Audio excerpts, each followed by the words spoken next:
APDSC 2025లో అనేక లోపాలు ఉన్నాయని వాటిని సవరించకుండానే ప్రభుత్వం హడావుడిగా పరీక్షల తేదీలు ప్రకటించడం నిరుద్యోగుల జీవితాలతో ఆటలాడుకోవడమే అని బీసీవై జాతీయ అధ్యక్షులు బోడేరు రామచంద్ర యాదవ్ అన్నారు. 7 ఏళ్ల తర్వాత రాష్ట్రంలో ఉపాధ్యాయ పోస్టుల భర్తీ కోసం విడుదలైన డీఎస్సీ నోటిఫికేషన్లో అనేక లోటుపాట్లు ఉండడంతో పాటు గందరగోళంగా ఉందని ఆయన విమర్శించారు. ఈ క్రమంలోనే డీఎస్సీ అభ్యర్థులతో పాటు నిరుద్యోగుల భవిష్యత్తు కోసం బీసీవై పార్టీ ఆధ్వర్యంలో నెల 2వ తేదీన విజయవాడ ధర్నా చౌక్లో మహాధర్నాకి ఆయన పిలుపునిచ్చారు. అభ్యర్థుల పరీక్ష సన్నద్ధత కోసం కనీసం 90 రోజుల టైం కేటాయించాలని, నార్మలైజేషన్ ద్వారా ఒక్కో అభ్యర్థికి ఒక్కో పేపర్ కాకుండా జిల్లా అంతటా ఒకే పేపర్తో మాత్రమే పరీక్ష నిర్వహించాలని ప్రభుత్వాన్ని డిమాండ్ చేశారు. నార్మలైజేషన్ పద్ధతిలో పరీక్షలు నిర్వహిస్తే ఉద్యోగం సాధించే నిజమైన అభ్యర్థికి తీవ్ర నష్టం జరుగుతుందని ఆయన ఆవేదన వ్యక్తం చేశారు. 7 ఏళ్ల పాటు డీఎస్సీ లేకపోవడంతో వేలాది మంది నిరుద్యోగులు నష్టపోతున్నారని, వీరి కోసం అర్హత వయసు 47 సంవత్సరాలకు పెంచాలంటూ ప్రస్తుతం బీఈడీ, డీఈడీ రాసిన అభ్యర్థులందరికీ కూడా డీఎస్సీ రాసే అవకాశం కల్పించాలని ప్రభుత్వానికి సూచించారు.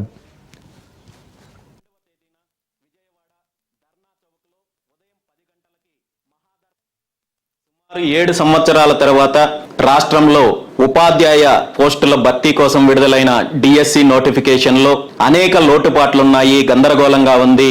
ముఖ్యంగా అభ్యర్థులకు ప్రిపేర్ అవ్వడానికి తగిన సమయం ఇవ్వకుండా హడావిడిగా ప్రభుత్వము పరీక్ష నిర్వహించే ప్రయత్నం చేస్తోందని, దాంతోపాటు నార్మలైజేషన్ సిస్టమ్ ద్వారా ఒక్కో అభ్యర్థికి ఒక్కొక్క పేపర్ ఇచ్చి నిజమైన అర్హత కలిగిన అభ్యర్థులకు ఉద్యోగం కోల్పోయే అవకాశం ఉందని, జిల్లా మొత్తానికి ఒక్కో పేపర్ ద్వారానే నిర్వహించాలని చెప్పి, దాంతోపాటు అర్హత వయస్సు 47 సంవత్సరాలకు పెంచాలని, కొత్తగా బీఈడీ, డిఎస్సి రాసిన అభ్యర్థులందరికీ కూడా ఈ డిఎస్సి రాసే అవకాశం కల్పించాలని చెప్పి రాష్ట్ర వ్యాప్తంగా ఉన్న లక్షలాది మంది డిఎస్సి అభ్యర్థులు, నిరుద్యోగులు ప్రభుత్వాన్ని, విద్యాశాఖ మంత్రి గారిని ఎన్ని రకాలుగా విన్నవించుకున్నప్పటికీ కూడా ఇవేవి పట్టించుకోకుండా ప్రభుత్వము మొండిగా, మూర్ఖంగా వెంటనే హడావుడిగా పరీక్ష నిర్వహించడానికి ముందుకెళ్తోంది. కాబట్టి ఈ విధానానికి వ్యతిరేకంగా బీసీవై పార్టీ వచ్చే సోమవారము అంటే జూన్ 2వ తేదీన విజయవాడ ధర్నా చౌక్లో ఉదయం 10 గంటలకి మహాధర్నా కార్యక్రమాన్ని నిర్వహించబోతున్నాము.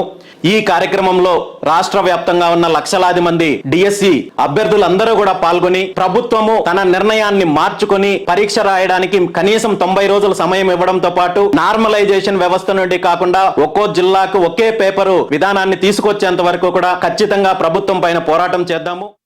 సుమారు 7 సంవత్సరాల తర్వాత